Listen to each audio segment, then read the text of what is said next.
कि नायक नहीं खलनायक हूं मैं, ऐसे कहना चाहते थे। हर एक संकट का हल होगा, वो आज नहीं तो कल होगा।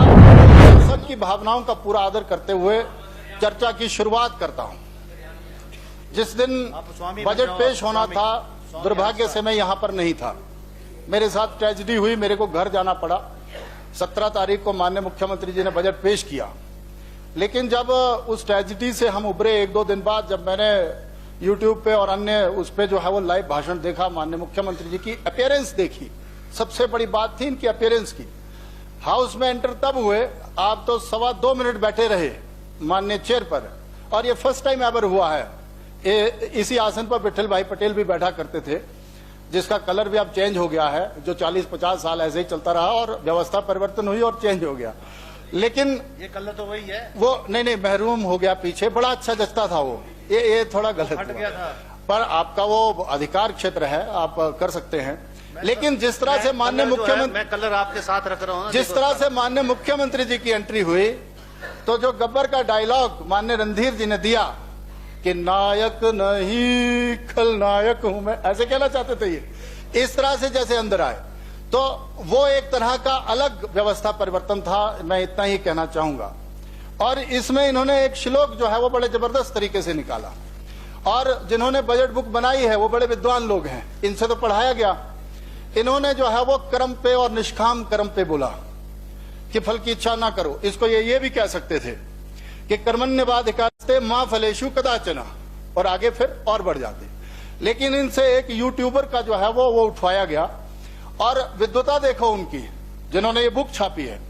ये वही लोग थे जो इधर जब माननीय पूर्व मुख्यमंत्री जयराम जी बैठा करते थे, उनको भी ये वही उस तरह का डाटा दिया करते थे।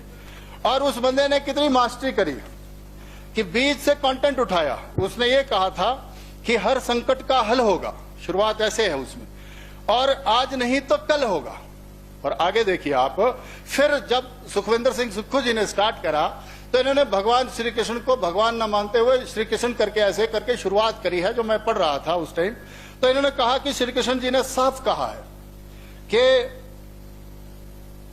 बस कर्म तुम्हारा कल होगा, जो कि उसमें भगवत गीता में भी ऐसा रेफरेंस है नहीं। और कर्म अगर सच्चाई है तो कर्म कहां निष्फल होगा। फिर आगे बढ़ना चाहिए था इनको कि हर एक संकट का हल होगा, वो आज नहीं तो कल होगा। लोहा जितना तपता है, ये भी पढ़ देना चाहिए था, और फ्लेवर आता आपकी उसमें। लोहा जितना तपता है उतनी ही ताकत भरता है, ये बड़ा अच्छा था। और आपके लिए और जचता ये, क्योंकि आप पिछली बार कहते थे कि जयराम जी बड़े एक्सीडेंटल चीफ मिनिस्टर हैं। अब मुकेश जी तो अपनी जगह सोचते होंगे कि यार मेरे साथ भी ऐसे ही हुआ, नारे मैंने भरवाए और माननीय सुखविंदर सुक्खू जी बैठ गए। एक्सीडेंटल लोग तो ऐसे भी कहते हैं। और आगे सुनिए माननीय अध्यक्ष महोदय, फिर इनको यह भी कहना चाहिए था, सोने को जितनी आग लगे वो उतना प्रखर निखरता है। सोने को जितनी आग लगे वो उतना प्रखर निखरता है। हीरे पर जितनी धार लगे वो उतना खूब चमकता है। मिट्टी का बर्तन पकता है तब धुन पर खूब खनकता है। मिट्टी का बर्तन जब मिट्टी का बर्तन जब पकता है तब धुन पर खूब खनकता है। सूरज जैसा बनना है तो सूरज जैसा जलना होगा। सूरज जैसा बनना है तो सूरज जैसा जलना होगा। नदियों जैसा आदर पाना है तो पर्वत छोड़, नदियों जैसा बनना है तो पर्वत छोड़ निकलना होगा। और हम लोग आदम के बेटे हैं, हम आदम के बेटे हैं।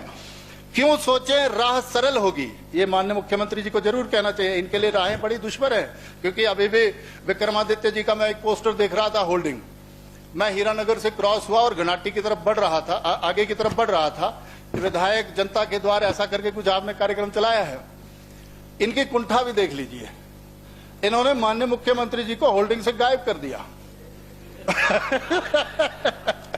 नहीं, मैं तो ऐसे देख ही रहा था, वो आपका अपना विषय है। तो चुनाव से पहले का है वो नहीं चुनाव के बाद का है जनाब। ये बी के मिनिस्टर है, वो बी के मिनिस्टर है, बी के मिनिस्टर है। आपकी दृष्टि ले यार कमाल है, तब तो ये विधायक ही नहीं थे।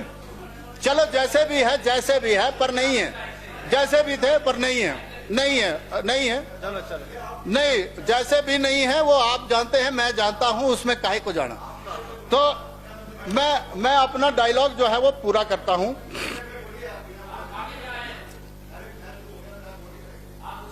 यार ऐसा है, हम तो आपके हक की बात कर रहे हैं। मैं तो इस बजट में आऊंगा, उसमें माननीय स्वर्गीय वीरभद्र सिंह जी का भी रेफरेंस दूंगा। प्लीज मेरे को क्या है भाई, प्लीज प्लीज आंसर। मैं तो विषय रख रहा हूं माननीय अध्यक्ष महोदय। Address the chair. इसमें फिर वो कहते हैं कि Now you are going astray. हम तो आदम के बेटे हैं, क्यों सोचे राह सरल होगी, कुछ ज्यादा वक्त लगेगा, कुछ ज्यादा वक्त लगेगा, पर संघर्ष जरूर सफल होगा। और फिर आपको ये कह देना चाहिए था कि हर संकट का हल होगा, आज नहीं तो कल होगा। नहीं, ऐसे ही होना चाहिए था। माननीय अध्यक्ष महोदय, इन्होंने सारे रेफरेंसेस लिए और अपनी तरफ से पूरी बेस्ट कोशिश करी, जिसके लिए मैं इनको बधाई देना चाहता हूं। और जिस तरह से माननीय रणधीर जी ने कंपेयर किया दोनों बजटों को, पूर्व की हमारी सरकार को भी और मौजूदा सरकार के बजट को भी, मैं किसी को आलोचित नहीं करना चाहता।